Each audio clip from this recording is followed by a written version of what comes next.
Salam sejahtera untuk kita sekalian, Sobat Pengikut Kristus 2905.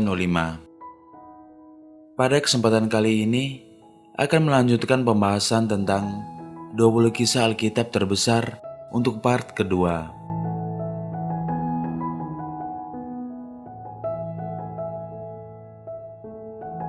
Yang keenam, pemilihan Raja Daud dan perjanjian Tuhan dengannya. Daud adalah seorang yang takut akan Tuhan, sekalipun ia pernah jatuh ke dalam dosa, namun ia sungguh-sungguh bertobat di hadapan Tuhan, sehingga ia mengampuni dan memulihkannya. Tuhan juga mengadakan perjanjian dengan Daud. Tuhan berjanji bahwa jika Daud sudah mati, maka ia akan mengangkat anak kandungnya sendiri sebagai Raja Israel untuk menggantikan Raja Daud. Dialah yang akan membangun bait suci baginya, dan dia akan dikasihi Tuhan. Dan jika ia berdosa di hadapan Tuhan, maka Tuhan akan menghukumnya, tetapi tidak akan membinasakannya. Dialah Raja Salomo, anak kandung Raja Daud, dan yang menggantikannya sebagai Raja Israel, serta membangun bait suci yang pertama di Yerusalem. Tuhan juga berjanji bahwa keturunan Daud akan tetap ada di hadapannya, keluarganya dan takhta Raja Daud akan kokoh selama-lamanya. Artinya keturunan Daud akan tetap menjadi raja-raja di Israel. Dan puncaknya adalah ketika Mesias atau Yesus Kristus, Raja di atas segala raja, yang memerintah di bumi. Mesias atau Tuhan Yesus merupakan keturunan Daud secara manusia. Jadi dalam perjanjian antara Tuhan dengan Daud ini, terdapat janji tentang Mesias, sebab Tuhan berjanji bahwa kerajaan Daud akan kokoh selamanya. Padahal keturunan Daud sekarang telah terhenti sebagai raja-raja, hanya Mesias yang kelak akan memerintah selamanya.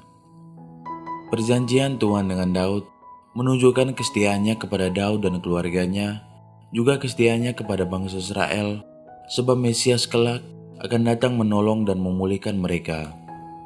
Tetapi perjanjian ini juga sebagai bukti kesetiaan Tuhan kepada seluruh umat manusia.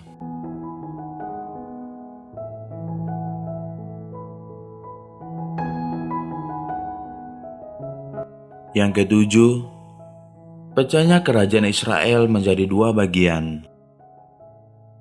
Ketika Raja Israel Salomo jatuh ke dalam dosa penyembahan berhala, maka Tuhan murka kepadanya. Tuhan mengoyakkan 10 suku Israel dari pemerintahannya dan memberikannya kepada Yerobeam, yang ketika itu seorang pemimpin di bawah pemerintahan Salomo. Yerobeam akan menjadi raja atas 10 suku Israel, kecuali suku Yehuda dan Benyamin yang tetap di bawah keturunan Salomo. Jadi Tuhan akan membagi dua kerajaan Israel, yakni kerajaan Israel di utara yang akan dipimpin oleh Yerobeam, dan kerajaan Yehuda di selatan, di mana terdapat kota Yerusalem yang akan dipimpin oleh keluarga Daud. Tetapi hal ini baru akan terjadi pada masa pemerintahan anak Salomo, yakni Rehabeam. Setelah Salomo mati, jabatannya sebagai Raja Israel digantikan oleh Rehabeam putranya. Rehabeam memerintah orang Israel dengan tangan besi. Akibatnya banyak rakyat yang tidak puas dengan pemerintahannya. Mereka memilih Yerobeam sebagai pemimpin mereka untuk melawan kediktatoran Rehabeam. Akhirnya kerajaan Israel pun pecah menjadi dua. Kerajaan Israel di utara terdiri dari 10 suku dengan Yerobeam sebagai rajanya, dan kerajaan Yehuda di selatan terdiri dari 2 suku dengan Rehabeam sebagai rajanya. Hal ini sesuai dengan apa yang telah Tuhan nyatakan sebelumnya, sebagaimana telah disebut di atas.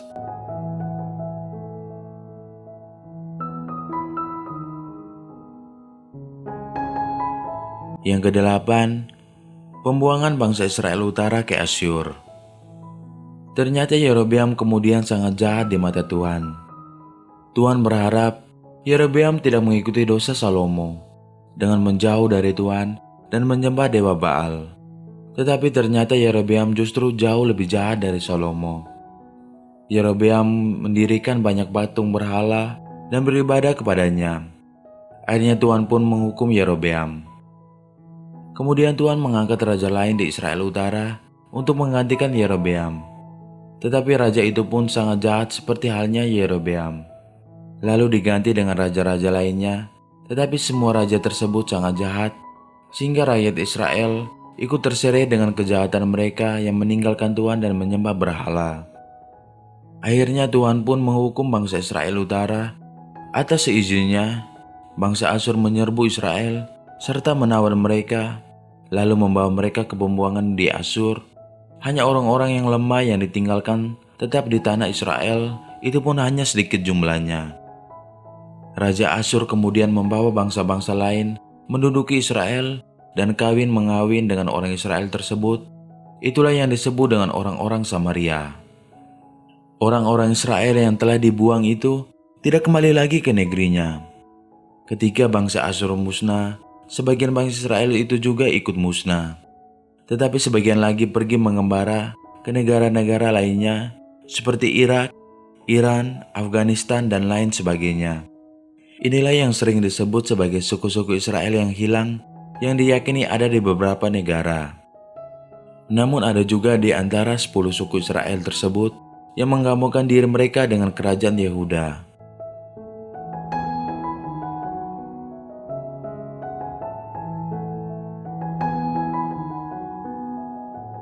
Yang kesembilan, pembuangan bangsa Israel Selatan atau bangsa Yehuda ke Babel. Setelah Tuhan membuang bangsa Israel Utara ke Asyur, maka ia berharap bahwa bangsa Yehuda akan memetik pelajaran darinya. Dengan demikian, mereka bertobat dari dosa-dosa mereka sehingga tidak Tuhan buang seperti halnya bangsa Israel Utara. Namun orang-orang Yehuda juga melakukan kejahatan seperti yang dilakukan oleh bangsa Israel Utara. Bukan hanya rakyatnya saja, tetapi juga para pemimpinnya, para raja, para imam, dan para nabinya. Akibatnya, Tuhan pun menghukum mereka dan membuang mereka ke Babel. Raja Nebukadnezar dari Babel menyerbu Yerusalem dan menghancurkan bait suci yang dibangun oleh Salomo. Lalu orang Yehuda ditawan dan dibawa ke Babel, termasuk raja mereka Zedekia. Pembuangan ini berlangsung secara bertahap, mulai pada tahun 597 sebelum Masehi hingga tahun 538 sebelum Masehi.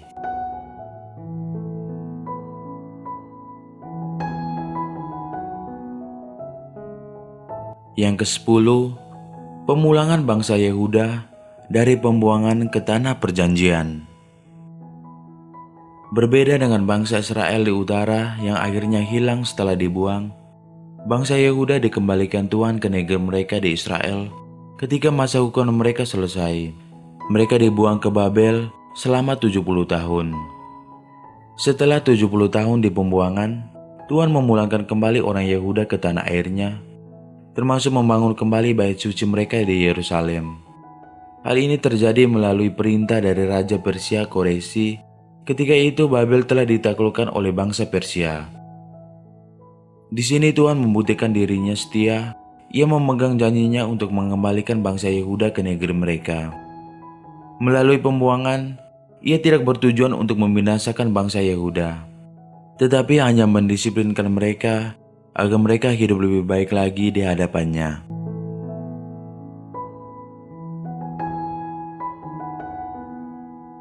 Sekian pembahasan di part 2 ini. Semoga bermanfaat untuk kita sekalian. Terima kasih.